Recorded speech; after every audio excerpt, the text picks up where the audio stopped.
Hello friends, എല്ലാവർക്കും ആർക്കി വീഡിയോസിൻ്റെ പുതിയൊരു എപ്പിസോഡിലേക്ക് സ്വാഗതം. നിങ്ങൾ ആദ്യമായിട്ട് എൻ്റെ വീഡിയോ കാണുന്നെങ്കിൽ ഈ ചാനൽ സബ്സ്ക്രൈബ് ചെയ്യുക, ലൈക്ക് ചെയ്യുക, നിങ്ങളുടെ അഭിപ്രായങ്ങൾ കമൻറ്റ് രേഖപ്പെടുത്തുക. ഇനി നമുക്ക് ചാണക്യൻ്റെ ഒരു നല്ലൊരു ഇൻസ്പിറേഷൻ സ്റ്റോറി കേൾക്കാം. പണ്ടുകാലത്ത് ഭാരതത്തിൽ ഒരുപാട് ചെറിയ രാജ്യങ്ങളും ശക്തമായ മഗധ സാമ്രാജ്യവും നിലനിന്നിരുന്നു. മഗധ ഭരിച്ചിരുന്നത് ക്രൂരനും അഹങ്കാരിയുമായിരുന്ന നന്ദരാജാവായിരുന്നു. അതേസമയം തക്ഷശില എന്ന വിശ്വപ്രസിദ്ധമായ സർവകലാശാലയിലെ അതിസമർത്ഥനായ പണ്ഡിതനായിരുന്നു ചാണക്യൻ.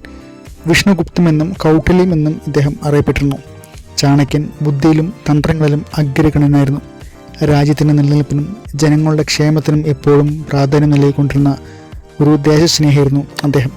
ഒരു ദിവസം ഒരു ചടങ്ങിൽ പങ്കെടുക്കാൻ ചാണക്യൻ നന്ദരാജാവിൻ്റെ കൊട്ടാരത്തിലെത്തി. എന്നാൽ തൻ്റെ പാണ്ഡിത്യത്തെ ലാളിത്യമായ നന്ദരാജാവ് പുച്ഛിക്കുകയും അപമാനിക്കുകയും ചെയ്തു. ദേഷ്യം വന്ന ചാണക്യൻ തൻ്റെ ശിഖ കെട്ടിവച്ചിരുന്ന ചരട് അഴിച്ചിട്ട് പ്രതിജ്ഞ ചെയ്തു, ഈ നന്ദരാജാവിനെ ഈ സിംഹാസനത്തിൽ നിന്ന് വലിച്ചെറിയുന്നവരെ ഞാൻ എൻ്റെ ശിഖ കെട്ടുകയില്ല, അതായത് മുടി. ഈ അപമാനം ചാണക്യൻ്റെ മനസ്സിൽ ഒരു അഗ്നി ആളിക്കത്തിച്ചു. ഒരു സാധാരണ പണ്ഡിതന് ഒരു ശക്തനായ രാജാവിനെ താഴെ ഇറക്കുക എന്നത് അസാധ്യമായ ഒന്നായിരുന്നു.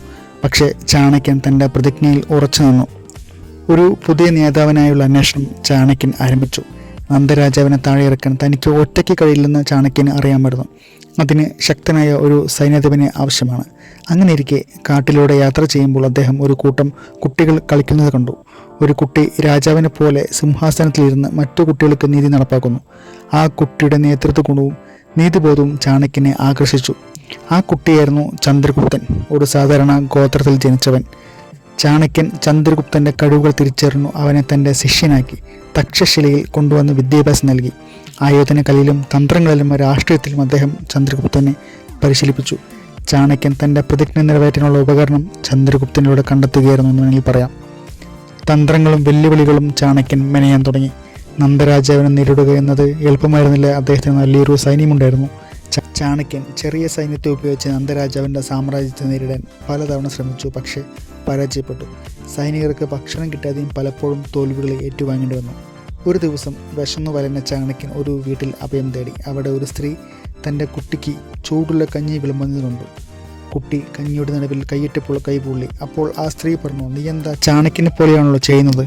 ചൂടുള്ള കഞ്ഞി നടുവിൽ നിന്ന് കഴിക്കാതെ അരികിൽ നിന്ന് കഴിക്കണം. ഈ വാക്കുകൾ ചാണക്യൻ്റെ കണ്ണ് തുറപ്പിച്ചു. താൻ നേരിട്ട് മഗധയുടെ ഹൃദയഭാഗത്ത് ആക്രമണം നടത്തിയ തെറ്റായിരുന്നു. ഒരു സാമ്രാജ്യത്തെ കീഴടക്കാൻ അതിൻ്റെ അതിർത്തികളിൽ നിന്ന് പതിയെ മുന്നേറണം. ഈ തിരിച്ചറിവ് അദ്ദേഹത്തിന് ഒരു പുതിയ തന്ത്രം നൽകി. അദ്ദേഹം തൻ്റെ സൈന്യത്തെ ശക്തിപ്പെടുത്തുകയും ചെറിയ രാജ്യങ്ങളെയും ഗോത്രങ്ങളെയും ഒന്നിപ്പിക്കുകയും ചെയ്തു. നന്ദരാജാവിൻ്റെ സാമ്രാജ്യത്തിൻ്റെ അതിർത്തികളിൽ നിന്ന് തുടങ്ങി പതിയെ സൈനികരെ പരിശീലിപ്പിക്കുകയും ജനങ്ങളുടെ പിന്തുണ നേടുകയും ചെയ്തു. ഓരോ വിജയവും ചന്ദ്രഗുപ്തനും സൈന്യത്തിനും ആത്മവിശ്വാസം നൽകി. മൗര്യ സാമ്രാജ്യത്തിൻ്റെ ഉദയം എന്ന് വേണമെങ്കിൽ പറയാം. വർഷങ്ങളുടെ കഠിനാധ്വാനത്തിനും തന്ത്രപരമായ നീക്കങ്ങൾക്കും ഒടുവിൽ ചാണക്യനും ചന്ദ്രഗുപ്തനും നന്ദരാജാവിനെ പരാജയപ്പെടുത്തി.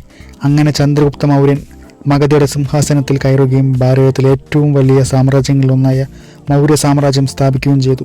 ചന്ദ്രഗുപ്തൻ രാജാവായപ്പോൾ ചാണക്യൻ തൻ്റെ ശിഖ കെട്ടുകയും പ്രതിജ്ഞ നിറവേറ്റുകയും ചെയ്തു. പിന്നീട് ചന്ദ്രഗുപ്തൻ്റെ പ്രധാനമന്ത്രിയും ഉപദേഷ്ടാവും ചാണക്യൻ തന്നെയായിരുന്നു. അദ്ദേഹത്തിൻ്റെ അർത്ഥശാസ്ത്രം എന്ന ഗ്രന്ഥം ഇന്നും ഭരണതന്ത്രത്തിലും സാമ്പത്തിക ശാസ്ത്രത്തിലും ഒരു മുതൽക്കൂട്ടായി നിലകൊള്ളുന്നു. ഈ കഥ നൽകുന്ന പ്രചോദനം എന്താണെന്ന് വെച്ചാൽ, പ്രതിജ്ഞാബദ്ധതയും നിശ്ചയദാർഢ്യവും. ഒരു സാധാരണ പണ്ഡിതൻ തന്നെ അപമാനിച്ച ഒരു രാജാവിനെ താഴെ ഇറക്കുമെന്ന് പ്രതിജ്ഞയെടുക്കുകയും അതിനുവേണ്ടി തൻ്റെ ജീവിതം തന്നെ ഊന്നുവയ്ക്കുകയും ചെയ്തു. എത്ര വലിയ വെല്ലുവിളികൾ നേരിട്ടാലും ലക്ഷ്യത്തിൽ നിന്ന് വ്യതിചലിക്കരുതെന്ന് ഈ കഥ നമ്മെ പഠിപ്പിക്കുന്നു. ഒരു വലിയ ലക്ഷ്യം നേടാൻ ദീർഘവീക്ഷണവും തന്ത്രപരമായ ആസൂത്രണവും അത്യാവശ്യമാണ്. ചാണക്യൻ തൻ്റെ ലക്ഷ്യം നേടിയെടുക്കാൻ ഒരുപാട് വർഷങ്ങളെടുത്തു, പക്ഷേ അതിനുള്ള തയ്യാറെടുപ്പുകൾ അദ്ദേഹം കൃത്യമായി നടത്തി. സാഹചര്യങ്ങളെ വിലയിരുത്തി പഠിക്കുകയെന്ന് ഈ പാഠം നമ്മെ പഠിപ്പിക്കുന്നു. ആദ്യ പരാജയങ്ങളിൽ നിന്ന് പാഠം ഉൾക്കൊണ്ട് തന്ത്രങ്ങൾ മാറ്റാൻ ചാണക്യൻ തയ്യാറായി. തെറ്റുകളിൽ നിന്ന് പഠിച്ച് മുന്നോട്ട് പോകാനുള്ള കഴിവ് വിജയത്തിന് അത്യന്താപേക്ഷിതമാണ്. ശരിയായ വ്യക്തി തിരിച്ചറിയാനും അവരെ വളർത്തിക്കൊണ്ടുവരാനുള്ള കഴിവ് വലിയൊരു വിജയമാണ്. ചന്ദ്രഗുപ്തൻ്റെ കഴിവ് തിരിച്ചറിഞ്ഞ ചാണക്യൻ ഒരു പുതിയ രാജവംശത്തിന് വഴിയൊരുക്കി. ഒരു വലിയ ലക്ഷ്യം നേടാൻ കൂട്ടായ പ്രവർത്തനവും ശരിയായ നേതൃത്വവും ആവശ്യമാണ്. ഇത് മനസ്സിലാക്കിയ ചാണക്യൻ ചന്ദ്രഗുപ്തനെ കൂട്ടുപിടിച്ച് ഒരു രാജാവിനെ താഴെയിറക്കി. ചാണക്യൻ്റെ ജീവിതം നമ്മെ പഠിപ്പിക്കുന്നത് ഇതാണ്: നിങ്ങൾക്ക് വ്യക്തമായ ഒരു ലക്ഷ്യമുണ്ടെങ്കിൽ അത് നേടാൻ എത്ര ത്യാഗങ്ങൾ സഹിക്കാനും പഠിക്കാനും മാറാനും നിങ്ങൾ തയ്യാറാണെങ്കിൽ നിങ്ങൾക്ക് ഏതൊരു വലിയ വെല്ലുവിളിയും അതിജീവിച്ച് വിജയം നേടാൻ സാധിക്കും. ചാണക്യൻ രാജാവിനെ താടിയിറക്കിയ ഈ കഥ നിങ്ങൾക്ക് ഒരു പ്രചോദനമായെന്ന് കരുതുന്നു. ഇഷ്ടമായാൽ ഈ ചാനൽ സബ്സ്ക്രൈബ് ചെയ്യുക, ലൈക്ക് ചെയ്യുക, നിങ്ങളുടെ അഭിപ്രായങ്ങൾ കമൻറ്റായി രേഖപ്പെടുത്തുക. അടുത്ത വീഡിയോ അടുത്ത ദിവസം കാണാം. താങ്ക്